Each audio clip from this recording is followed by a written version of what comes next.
Good morning student. Class 11 BST में हमारा जो चैप्टर चल रहा था व्यवसाय, व्यापार और वाणिज्य, उसके अंदर हमारा लास्ट टॉपिक आज हम पढ़ने जा रहे हैं जो मेरा छूट गया था।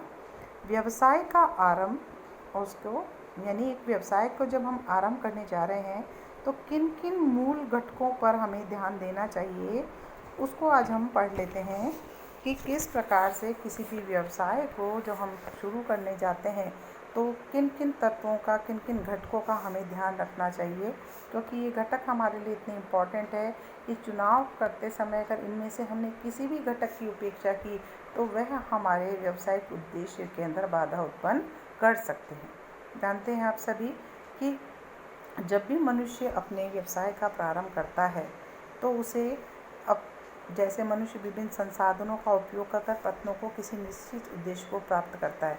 यानी नए व्यवसाय की सफलता किस पर निर्भर करती है? व्यवसाय की सफलता निर्भर करती है कि एक उद्यमी और उस पर लगाए गए व्यावसायिक संसाधनों की योग्यता पर निर्भर करती है। साथ ही साथ इस पर निर्भर करती है कि एक व्यवसायी ने भविष्य में जो बिजनेस करने जा रहा है उससे संबंधित घटकों का कितना सही पूर्वानुमान लगाया। यानी उसकी फॉरकास्टिंग, किसी भी बिजनेस से संबंधित जो तत्व उसको प्रभावित कर सकते हैं उसको जानने में वह कितना सक्षम रहा। कहते हैं ना, जो अच्छा सटीक पूर्वानुमान लगाता है तो निश्चित तौर पर वह उन पूर्वानुमान के आधार पर व्यवसाय में आने वाली विभिन्न समस्याओं, प्रतिस्पर्धाओं, जोखिमों को कम करने में, उसका समाधान करने में क्या होता है, उतना ही सफल हो पाता है। आप सभी जानते हैं कि जब भी कोई बिजनेस करते हैं तो उसके अंदर हमें कई प्रकार की जोखिमों का सामना करना पड़ता है। ऐसी जोखिमों के अंदर कुछ तो बुनियादी प्रकृति की होती है, जैसे कि एक फैक्ट्री खोलने के लिए योजना बनाते हैं तो उसका क्रियान्वयन में आपको व्यवसाय का आकार, व्यवसाय का स्थान, संभावित ग्राहक, सजो सामान, किस किस्म का क्रय विक्रय की समस्याएं, वित्तीय समस्याएं, कर्मचारी मिलेंगे या नहीं मिलेंगे, कर्मचारी की क्वालिटी अगर आपको चाहिए तो वो उपलब्ध होगी या ना होगी। तो जैसे जैसे व्यवसाय होते हैं उसके हिसाब से उसके अंदर अलग अलग तरह की समस्याएं भी होती है। व्यवसाय के आकार बड़े होते हैं तो समस्याएं अधिक होती है, जटिल होती है। व्यवसाय के आकार छोटे होते हैं तो उसमें समस्याएं कम होती है। फिर भी कुछ ऐसे हमारे मूल घटक होते हैं जो प्राय किसी भी व्यवसाय को प्रारंभ करते समय निश्चित तौर पे ध्यान में रखने चाहिए।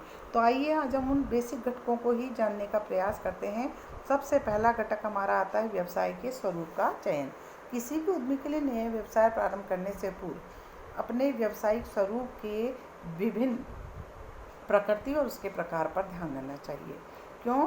क्योंकि जब भी आप कोई भी बिजनेस प्रारंभ करते हैं तो आप चाहते हैं कि उसमें अधिकाधिक लाभ अर्जन हो, लेकिन उसके निर्णय के लिए कि मैं क्या शुरू करूं, कौन से व्यावसायिक स्वरूप का चयन करूं, उसके लिए आपको ग्राहकों की आवश्यकता, उद्यमी के तकनीकी ज्ञान और उत्पाद विशेष के निर्माण में उनकी रुचि का ध्यान भी रखना होगा।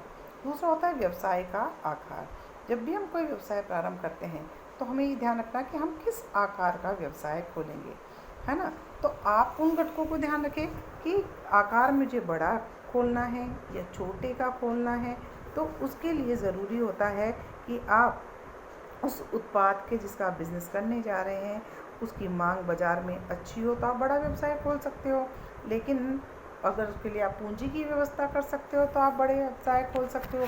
लेकिन लगता है कि आपके पास पूंजी का अभाव है, बाज़ार में जो वस्तुएं हैं उसकी मांग अनिश्चित है, घट बढ़ सकती है, जोखिम फैक्टर आपको लगता है कि बहुत ज़्यादा है, तो आपको चाहिए कि आप बड़े से छोड़कर छोटे पैमाने पर व्यवसाय का स्तर रखें। तीसरा पॉइंट आता है स्वामित्व के स्वरूप का चुनाव।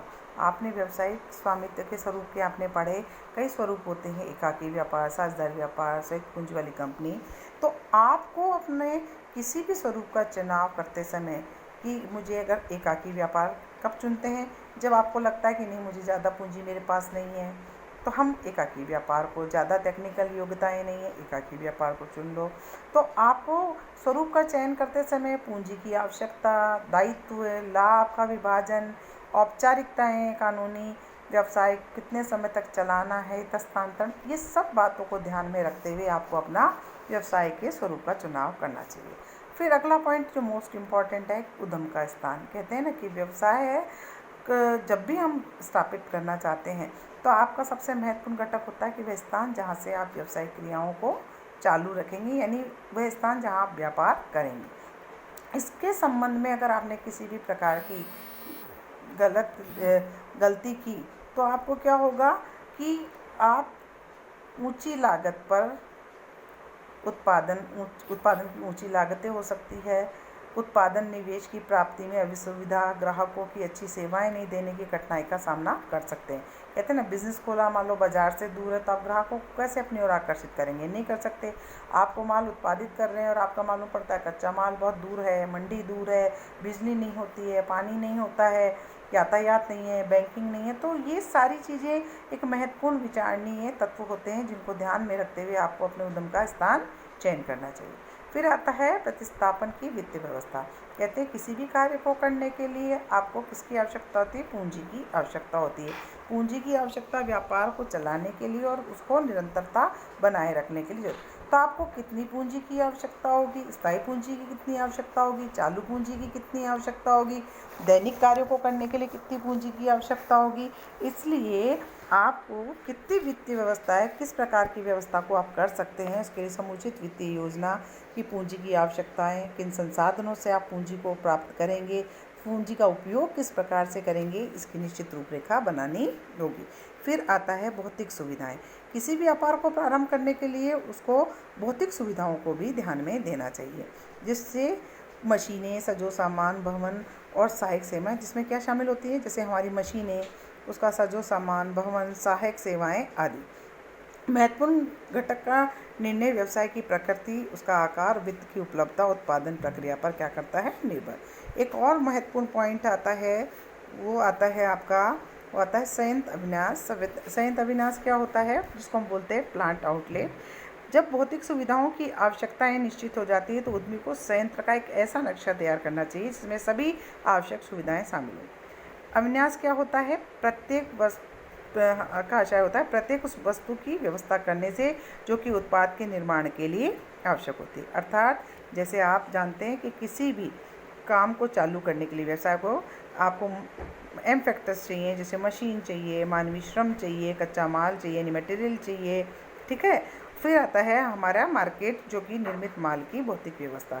तो ये सब चीज़ों को ध्यान में आपको रखना पड़ेगा। फिर आता है सक्षम वचनबद्ध कामगार बल, यानी किसी भी बिजनेस को आप जब चलाते हैं तो कार्यों को पूरा करने के लिए आपको अच्छे काम करने वाले लोगों की भी आवश्यकता होती है, ताकि भौतिक और वित्तीय संसाधनों का वांछित उत्पाद में परिवर्तन किया जाए। कोई भी कार्य आप स्वयं तो कर नहीं सकते, उसके लिए आपके कुशल और अकुशल सभी प्रकार के प्रबंधकीय कर्मचारियों की आवश्यकता होती है। तो आपको ये देखना पड़ेगा कि मुझे किस प्रकार के कर्मचारियों की आवश्यकता है, क्या वो मुझे मिलेंगे, उसके प्रशिक्षण की क्या व्यवस्था होगी, ये सारी चीज़ें आपको कंसिडर करनी होगी। अब आजकल एक और महत्वपूर्ण पॉइंट हो गया कर संबंधी। आजकल कर संबंधी योजना एक महत्वपूर्ण कार्य बन गई है, क्योंकि कानून जो है व्यवसाय की कार्यविधि के प्रत्येक पहलू को प्रभावित करता है। तो प्रवर्तक को विभिन्न कर कानूनों के अंतर्गत कर दायित्व और व्यावसायिक निर्णय भी उसके प्रभाव के संबंध में पहले से ही सोचकर चलने चाहिए। और लास्ट पॉइंट आता है उद्यम परिवर्तन। उपरोक्त घटकों के विषय में निर्णय लेने के उपरांत एक उद्यम के वास्तविक परिवर्तन की कार्रवाई करता है। तात्पर्य यह है कि विभिन्न संसाधनों की गतिशीलता प्रदान करना, आवश्यक कानूनी औपचारिकताओं की पूर्ति करना, उत्पादन प्रक्रिया का प्रारंभ करना तथा विक्रय परिवर्तन अभिन्यास को प्रोत्साहन देना होगा। इस प्रकार ये सभी तत्व किसी भी व्यवसाय को प्रारंभ करने के मूल घटक के रूप में होते हैं, जिन्हें हमें कंसीडर करना होता है। एक और चीज़ मेरी यहाँ रह गई है, मैं आपको बता दूँ, जोखिमों से व्यवहार करने की विधियाँ। ये बॉक्स जो बना हुआ है उसमें आपको बताया गया है कि व्यावसायिक उद्यम जोखिमों से बचा नहीं रह सकता, यानी जहाँ व्यवसाय है वहाँ पर जोखिम भी साथ साथ चलती है। लेकिन कुछ ऐसी विधियाँ हैं जिससे हम जोखिम को कम कर सकते हैं, परिस्थितियों से निपट सकते हैं। जैसे उद्यम के लिए, जैसे कि अति जोखिम भरे सौदों को न करना, जोखिम कम करने के लिए आपके फायर के जो बचाने के यंत्र होते हैं उनका प्रयोग करना, बीमा कराना, संभावित जोखिमों के लिए आयोजन करना, जैसे प्रोविज़न फॉर बैड डेब्ट्स होते हैं, डेप्रिसिएशन होते हैं, उनके लिए प्रोविज़न्स बनाना। जोखिमों को आपस में बांटना, जैसे उत्पादक और थोक व्यापारी द्वारा कीमतों को कम होने वाली हानि को विभाजित करने के लिए सहमत होना। तो ये कुछ विधियां हैं जिससे हम हमारी जो जोखिम है उससे आसानी से निपट सकते हैं। तो आपको क्वेश्चन बनाना है, जोखिम से निपटाने की, व्यवहार करने की विधियां, और साथ ही साथ एक व्यवसाय को प्रारंभ करते समय किन किन तत्वों को ध्यान में रखना चाहिए।